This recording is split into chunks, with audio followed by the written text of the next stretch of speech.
คนนิยมกันกินขนาดเลยได้หลายๆห้านที่เฮาผ่านมาเมื่อกี้เนี่ยเห็นบอกว่ารถเต็มคนเต็มจนบ่มีบอนจอดโอ้เฉพาะคนมาหลายแท้หลายวาวไงแต่ว่าคนเต็มทุกห้านเลยเว้ยสบายดีทุกคนตอนนี้เฮาอยู่แถวบ้านดอนปลาไม้สิว่าแถวนี้เห็นบ่บ้านดอนปลาไม้เฮาอยู่กับไปลิ้นใส่เนาะหลังจากไปฮับไปลิ้นใส่จากวิดีโอที่แล้วนะเฮาจะไปที่บ้านห้อมในตอนนี้จะไปหากินข้าวปุ้นแจ้วขิงเนาะข้าวปุ้นแจ้วขิงต้องไปบ้านห้อมเลยแถวนั้นจะขึ้นซื้อเรื่องข้าวปุ้นแจ้วขิงเนาะบ้านห้อมเมืองหาดไซฟองนครหลวงเวียงจันทร์ตอนนี้เฮาอยู่น่าจะเป็นเมืองศรีสัตนาคนะนครหลวงเวียงจันทร์แถวบ้านดอนปลาไม้แถวนี้ลงไปนี่ก็จะไปออกไซอันตลาดสวนมอนนะออกไปไซจีไนโมแล้วก็เดี๋ยวเราจะลงไปที่บ้านห้อมไปนี่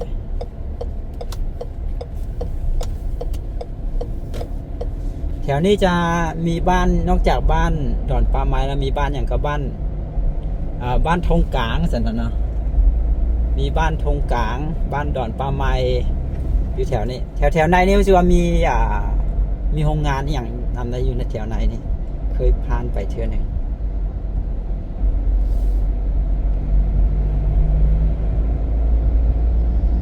พอมีแดดมื้อนี้อากาศก็จะมืดมัวแบบนี้มีห้านคาเฟ่ว่าไกลไล่เนาะแต่นี่มีแต่ห้านคาเฟ่บ้านดอนปลาไม้ของการบ้านดอนปลาไม้แต่ก่อนเนาะแถวนี้ก็คงจะเป็นปลาเป็นอย่างประมาณนั้นเนาะเดี๋ยวเป็นปลาเป็นอย่างเนี่ยก็เลยซื้อบ้านดอนปลาไม้เลยเป็นดอนขึ้นมาบอกได้จังไดแต่ว่าตอนนี้ก็พัฒนาแล้วเนาะทุกคนก็เป็นบ้านเป็นเฮือนแบบนี้ไปหมดแล้วอันนี้ก็จะอยู่ใกล้กับสวนมอนันที่ได้ว่าเนาะใกล้กับห้องหมอ103ใกล้กับพลทันสิก็บ่ได้มันก็เป็นแถวในเมืองแหละแถวนี้นะซื้อไปนี่ก็เป็นแคมป์ของแล้วที่เห็นตึกอยู่ทางหน้ามันก็เป็นตึกที่อยู่แคมป์ของนะแคมป์ของแถวบ้านอย่างก็บ้านทาอย่างว่าที่มีทาเฮืออย่างนั้นนะหลักสี่แถวหลักซีนะครับนี่บ้านสวนมอนนะบ้านนี้อยู่เวียงจันทร์ก็จะมีพวกเขาจะก็มีสร้างตึกสร้างอย่างเนาะมีตึกอพาร์ตเมนต์ตึกโรงแรมอย่างซี่เนาะพออยู่ใกล้โอ้จะมีเซเว่นมาอยู่นี่เซเว่นกำลังสิมาตั้งอยู่นี่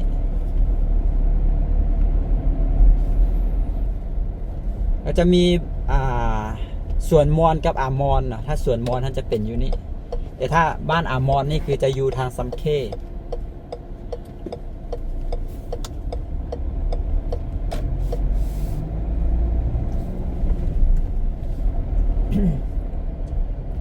สวนมอนทางดีมากเลย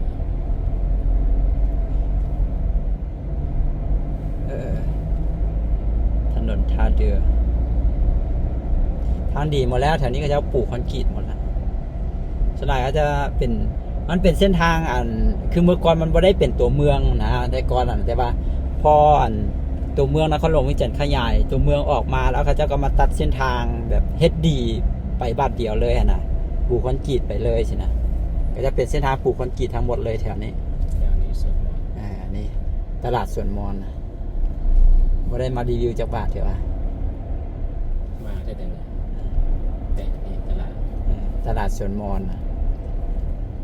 คนนครหลวงวิจิตรเขาต้องหู้จักเลยตลาดนี้สวนมอนนะแถวนี้ก็จะหู้จักกันในนามสวนมอนจีนายโมใช่ไหมอยู่ใกล้กันนี่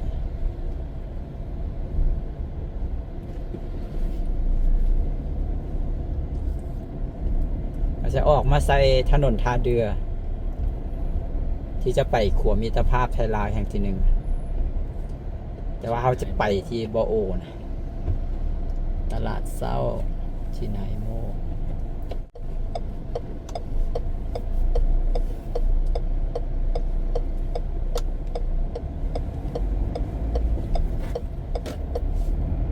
ออกมาที่ถนนท่าเรือถนนท่าเรือนี่ถือว่าเป็นถนนยาวเลยเป็นถนนเส้นยาวเนาะเริ่มตั้งแต่ไฟแดงวัดนาคว่ะเริ่มตั้งแต่ไฟแดงวัดนาคหรือว่าเริ่มตั้งแต่นั้นบ่ น่าจะเริ่มตั้งแต่แถวไฟแดงวัดนาคเนาะ ยาวไปจนไปฮอดบ้านท่าเดือพุ่นว่าถนนท่าเดือนี่นะผ่านขัวมิตรภาพไทยลาวแห่งที่หนึ่งไปที่พุ่นแหละวัดเชียงควรเนี่ยผ่านวัดเชียงควรไปพุ่นแหละ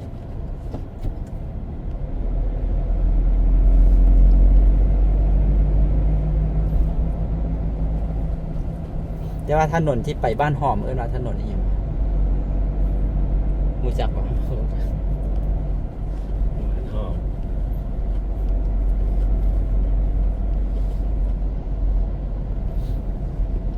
มีหลายถนนเลยนะ เขาเจ้าเขียนแต่ว่าบอโอนะ ที่ไหนบอโอ ขัวมิตรภาพไทยลาวบอโอเขาเจ้าบ่บอกซื้อถนนจะเป็นวงเวียนจีไนโมดทางหนาเอาเส้นทางนี้เป็นคลื่นพุ่นยังบ่มาแปลงท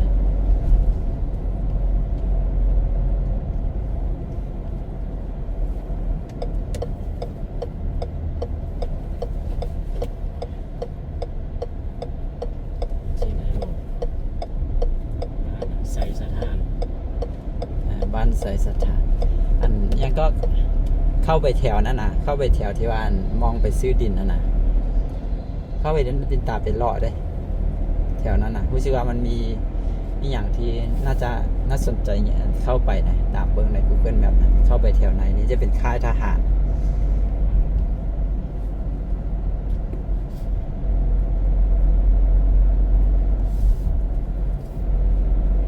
ลงไว้นี่มันแคมป์ออกนะ บอลมองมาซื้อดินทางนี้ดีลงไปทางไหน ทำไมตัวเนี้ย ทางนี้ปะบ้านนั้นปะไปซื้อทางไหนนะ เพราะว่าอันนั้นบ้านนั้น บ้านอย่างกัน ยังก็ออกโพอะ บ้านกกโพอ่ะ บ้านนาโพอ่ะนาโพ โพทางไหนวะ กายนี่ไปแล้ว บ้านแก้งยางแก้งยางบ้านแก้งยางนะ อันนี้บ้านแกง บ้านไปบอลท่านเราเข้าไปบ้านแก้งยางนะ อ่า หรือว่าเข้าไปฮันวาเข้าไปอันนั้นวะที่จะไปหาดดอกแก้วหันวะเข้าไปเส้นนั้นวะ บ้าน มันอย่างว่าโพนะโพแพงหรอไม่ใช่ไหมก็เป็นลืมนะ อ๋อไปซื้อทางแคมป์ของอันนี้ว่าซื้ออยู่เบื้องฟังนี้วัน เบื้องนี้ เบื้องใด ไปเบื้องนี้ หมายถึงซื้ออยู่เบื้องนี้ แต่ถ้าไปแล้วเลี้ยวซ้ายไปทางเลยนะ ไปทางบ้านอะไรมันก็บ้านแกงไปเขาจะว่าเมื่อกี้นะ บ้านแก้งยางนี่ทางหนานี่ได้ทางหนานี่ซื้อไปได้บ้านแก้งยางนี่เป็นบ้านที่น้ำท่วมเลย เอาไว้ ปีผ่านมานี่นะบอกหมายถึงว่าถนนเส้นนี้เนาะเราซื้อดินนะซื้อทางเบื้องใดของถนนเส้นนี้นะ ทางนี้ ทางซ้ายมือนะทางซ้ายมือกับแมนแล้วที่เว้าไปว่าเข้าไปแถวนี้นะเข้าไปแถวไหนนี่มันจะเป็นแบบโค้งออกมาแล้วมันจะเป็นพื้นที่อยู่ในนี้ระหว่างโรงงานเบียร์ลาวกับแถวนี้นะ ท่านา บ้านทานาวันเสาร์ได้วันเสาร์ว่าคือว่าวันนั้นเนาะวันเสาร์ตอนนี้อยู่ที่นครหลวงวิจารณ์เอานี่วันเสาร์นี่รถหลายเลยจะไปคิดได้ว่าวันเสาร์รถสิบ่หลายคนนักเรียนบ่ไปโรงเรียนคนบ่ไปการอ่ะในวันเสาร์ให้รถติดอยู่หลายเส้นทางเลยเด้จักเขาเจ้าไปอย่างกันวันเสาร์นะคงจะมีแนวไปกันอะไรนะคือกับเฮานี่แหละนะไปเลาะไปซื้อเครื่องไปช้อปปิ้งไปนั่นนี่สินะแต่ว่าเอกชนหลายๆอันนั้นเขาเจ้าก็ยังอันนั้นดีได้ยังเฮ็ดเวียกอยู่ได้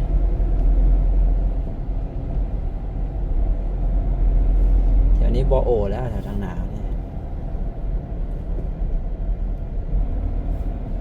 ถัดว่าโอไปมัน บ่โอแล้วก็สมโฮงก็จะมีบ้านแก้งป่าย่าง มีหลายบ้านนะบ้านโพสีบ้านอย่างนั้นนะแต่เป็นเขตบ้านหอมอยู่บ้านมินิมาร์ทมากระลายเนี่ยแถวนี้ พัฒนาแล้วเนี่ย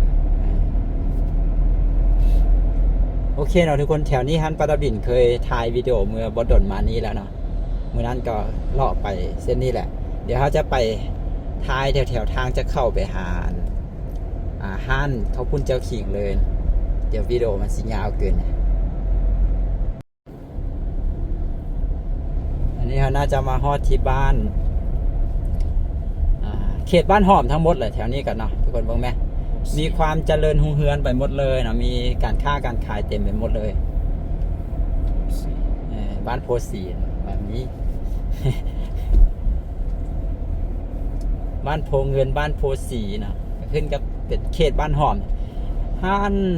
อาหารเขาพุ่นจะขี่น่าจะเข้าไปแถวนี้นะบิงซูนี่มีเต็มไปหมดรถลายเนาะวันเสาร์เราน่าจะไปเข้าไปแถวนี้บ่ถ้าไปกินอยู่แถวแคมป์ของนะเขาพุ่นเจ้าขี่ไปนั่งชิวๆแถวแคมป์ของพุ่นนะห้านคาเฟ่ว่าก็ได้เนี่ยนี่ก็ห้านคาเฟ่โฮมโพคาเฟ่ห้านงามอยู่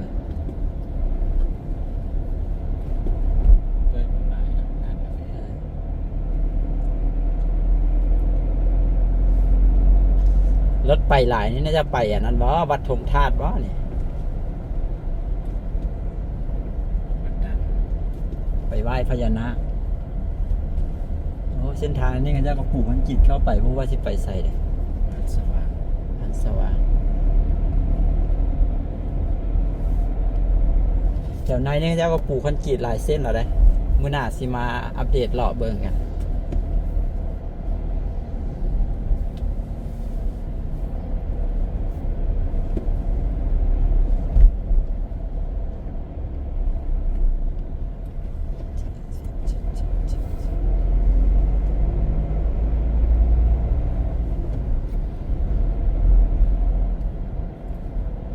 บ้านปลาฝางจริงๆน่าจะเข้าเองหาหอมใหญ่นั่นไป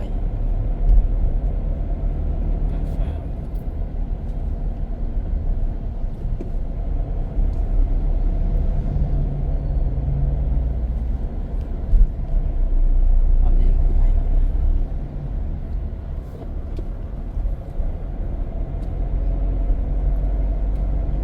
บ้านจอมทองในวัดจอมทองอันนี้ของหมอน้อยบ้านหอม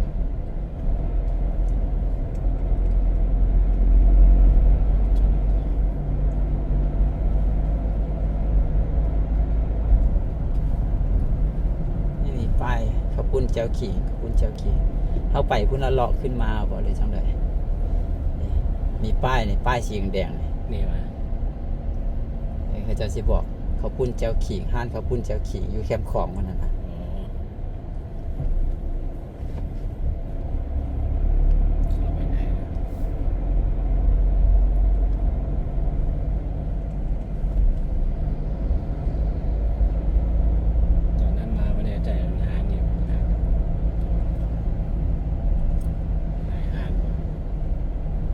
ไปนี่บอกไปหอมนี่บอกหานขอบคุณเจ้าขี่แต่หอมน้อยเลยหอมน้อยก็บ่ไปเถอะก็บ่น้อยนั่นแหละโรงเรียน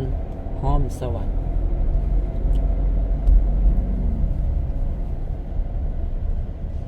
ขอบคุณเจ้าขิง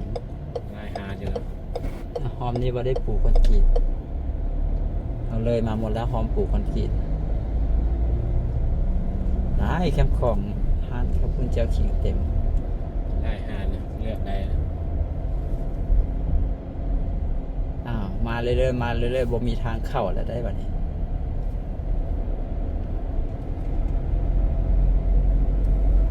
บ้านหอมบ้านเจียนปางเจียมปางต่อไปเป็นบ้านหอม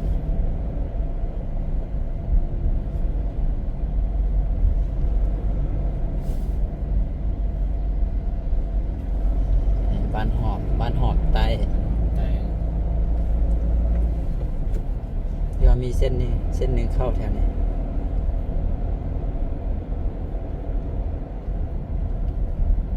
ไปเข้าอยู่แถววัดพุทธาตัดตีนเข้าคนได้ปะเข้าได้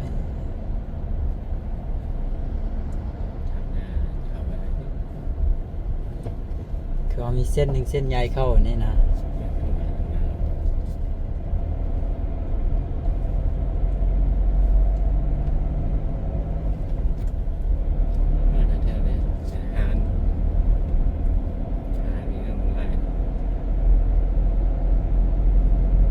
ไม่ได้ไปเข้าอยู่วัดธงธาตุแล้วเลาะขึ้นไปเอาแล้ว จากหน้าเข้ามาแล้ว อันนี้วัดธงธาตุแล้วเข้าไปวัดธงธาตุแล้วเลาะขึ้นไปนะ วัดธงธาตุ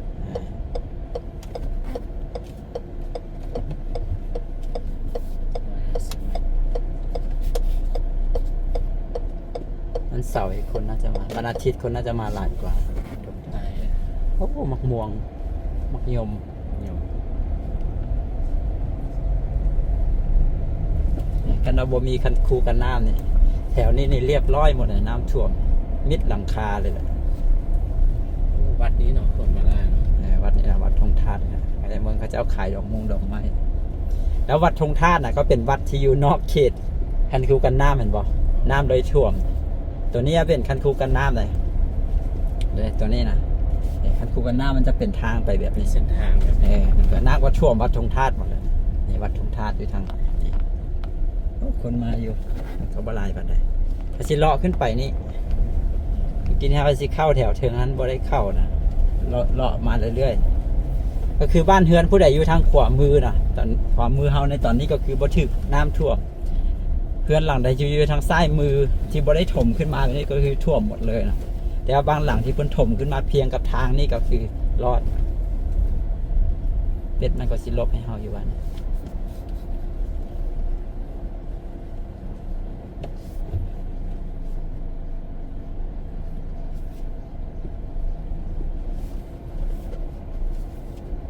นี่ท่วมหมดแล้วนี่มะม่วงเขียวเสวยนะมีรถมา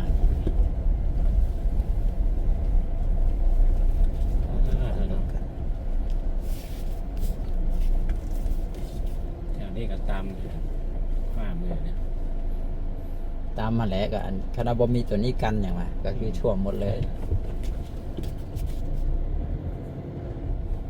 แคบเนาะทางเนี่ย พระเจ้าเพราะว่าเฮ็ดเป็นอันนั้นมาซื่อๆนะโอ้มักม่วงโลโอ้ปีนี้แต่ยังกินมักม่วงในห้านข้าวปุ้นแจ่วขิงไมโคร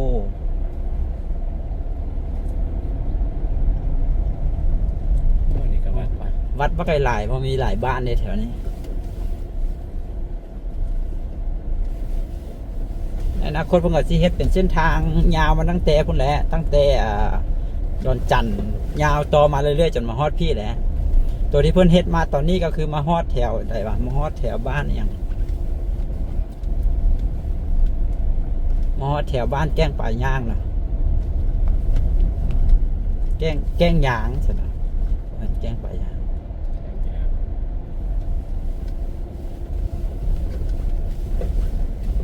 ชึบโอ้ฮานนี่ก็ขัดอยู่เลยเป็นตู้อันเขาเจ้ามุงยาคาน่ะไปฮานนี่บ่หรือจังได นี่ว่า ไมโครเนี่ยโอ้คนน่าจะหลายเว้ย หลาย อ๋อมันเป็นดานนำบ่หรือจังไดฮานข้าวปุ้นแจ่วขิงน่าจะแซ่บบ่นี่คนหลายเขาจะไปฮานนี่ว่ะหรือจังไดแม่ดูคนหลาย ควรจอดรถอยู่นะมี บ่มีวันจอดรถ เนี่ยควรจอดแล้ว เต็มแล้ว โอ้เต็มป้าพนักงานบอกว่าเต็มทุกคน ปล่อยมือเลย ป้าบอกไหมทั้งรถใหญ่ทั้งรถจักรโอ้วันน่าเสือน่าจะเป็นห้านดังป่ะเฮ้ยเนาะ คือว่าเคยมาทีหนึ่งอ๋อนี่ก็เต็ม อ๋ออันนี้ก็เต็ม โอ้เฉพาะคนมาหลายหลายวาวไงมันจะไปนี่วะเลยสิไปต่ออีกลงนี่วะ คนหลายปฏิเนี่ย คนหลายโพดวะ คือชิบได้กินมัน ไปหาคนห้านคนบนหลาย โอ้บนหน้าเสือน่ะทุกคนป้าเบิ้งคือว่าเขาปุ้นจะขินหรือว่าแบบว่ามันเฟอร์แล้วหะนะแต่ว่าห้านก็หลายอีหลีห้านก็คือเรียกไปตามน้ำของก็คือเป็นห้านข้าวปุ้นเจียวขิงทั้งหมดเลยถูกไหมอันนี้ก็ห้านข้าวปุ้นเจียวขิงถูกไหม คนมาบางหลาย แต่ว่าคนเต็มทุกห้านเลยเว้ยบ่มีบนจอดรถ คือว่าเห็นต่อคิวเนี่ย มึงไม่ได้ยืนต่อคิวกันเนาะสิลงไปเนี่ยโอ้บนหน้าเสือเอาเลาะขึ้นไปเรื่อยๆบ้างมาเลยจังไร รอไปกัน คนหลายโพดเนาะทุกคน ญาติบ่มีบ่อนแล้ว บ่มีบอลนัง บอนจอดรถก็บ่มีแล้วบอนนั่งก็บ่มีบางห้างในพนักงานโบกมือว่าเต็ม ช่วงนี้ดัน1 โมง 2 โมง มื้อนี้มื้ออันพักเนี่ยอาหารนี่ก็น่าจะยังได้อยู่บ่แต่ว่าเบิ่งนี่มีโต๊ะว่างอยู่ ตัวว่าบนจอดรถ ห้านได้บ่เต็มภารกิจย่านแต่บ่แซ่บห้านเต็มภารเต็ม ห้านขาวบุญแจวขิงทั้งหมดเลยเนี่ยทุกคนเนี่ยเป็นป้ายสีขีดฟ้าๆนี่ ห้านแซ่บน่าจะเป็นห้านเต็มนะ ห้านคนหลายๆนี่ห้านนี้บ่ได้เต็มแบบนี้บ่แซ่บบ่หรือจังใด แซ่บอยู่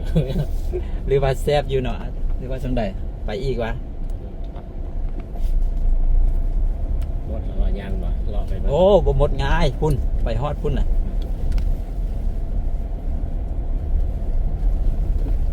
ไหวนะฐานแคบแล้วเนี่ย แล้วปลูกบัวกับอีหยัง โอ้นี่เรือนนี่นะ เรือนงามนั่นนี่ ปลุกขึ้นใหม่โมเดิร์นได้กันนั้นถอย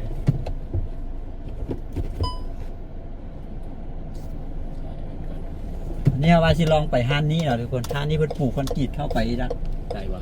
ไปแล้วได้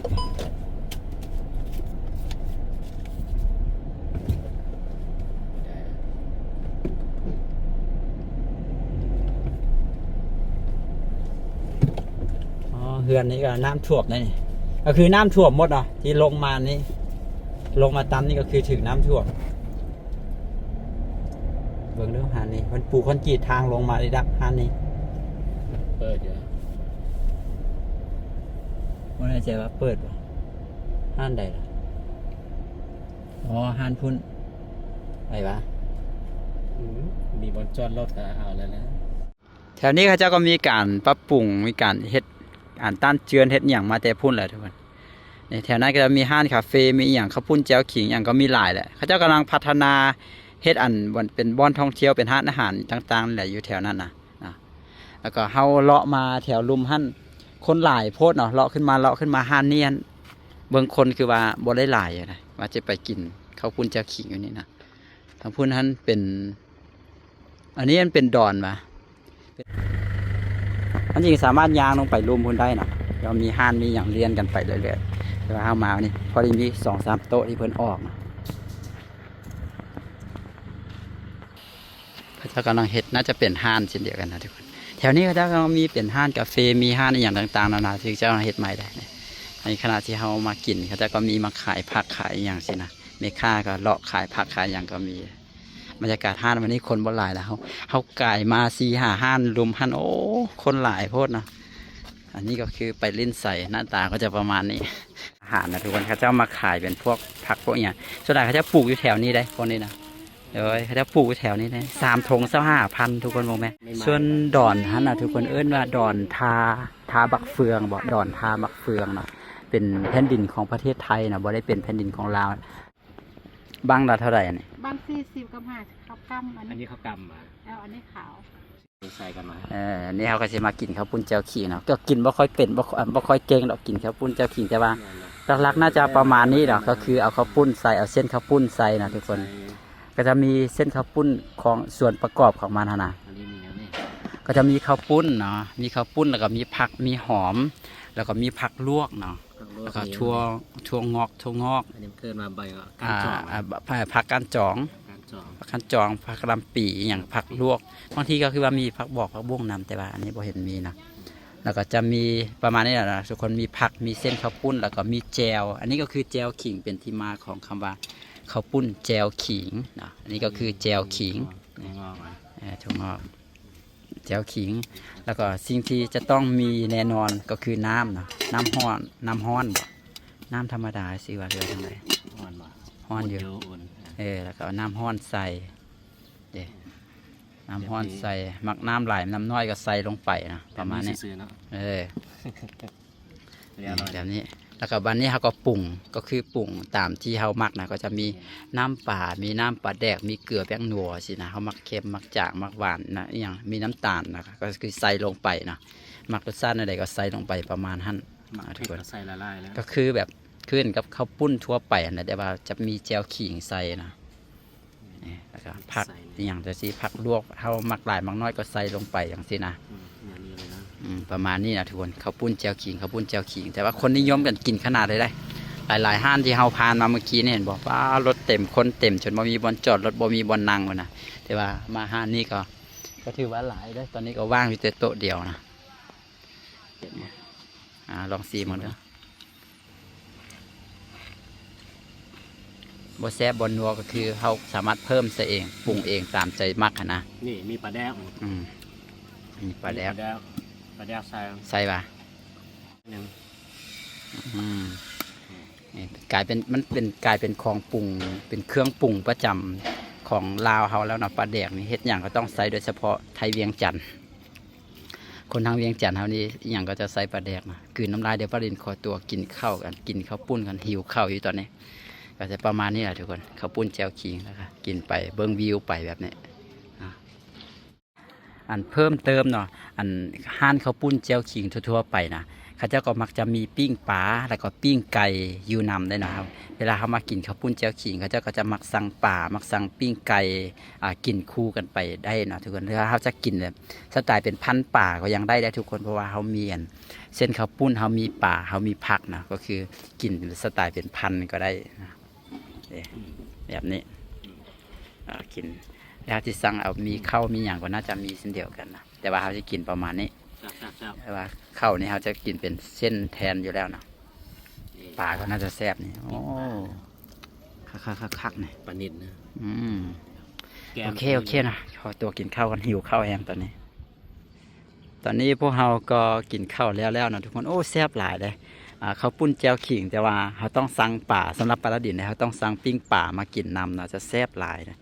แซ่บเนาะกินข้าวอิ่มแล้วก็นั่งจนว่าแขกกลับหมดเนาะเขาเจ้าขายเครื่องหมดนะเขาเจ้าก็เลยปิดห้านเนาะอย่างก็หมดแล้วนี่แรงๆได้4 โมงครึ่งจะ5 โมงแล้วเขานั่งอยู่ประต้นนะแล้วเดี๋ยวนี้ก็จะกลับแล้วนะเขาจะเดินทางกลับแล้วเดี๋ยวขอขอบใจทุกคนที่เข้ามาเบิ่งแล้ววิดีโอนี้เนาะอยู่แถวบ้านหอมเนาะเขามากินข้าวปุ้นแจ่วขิงกันไว้พบกันวิดีโอต่อไปมีอย่างผิดพลาดไปกันใดต้องขออภัยเด้อสบายดี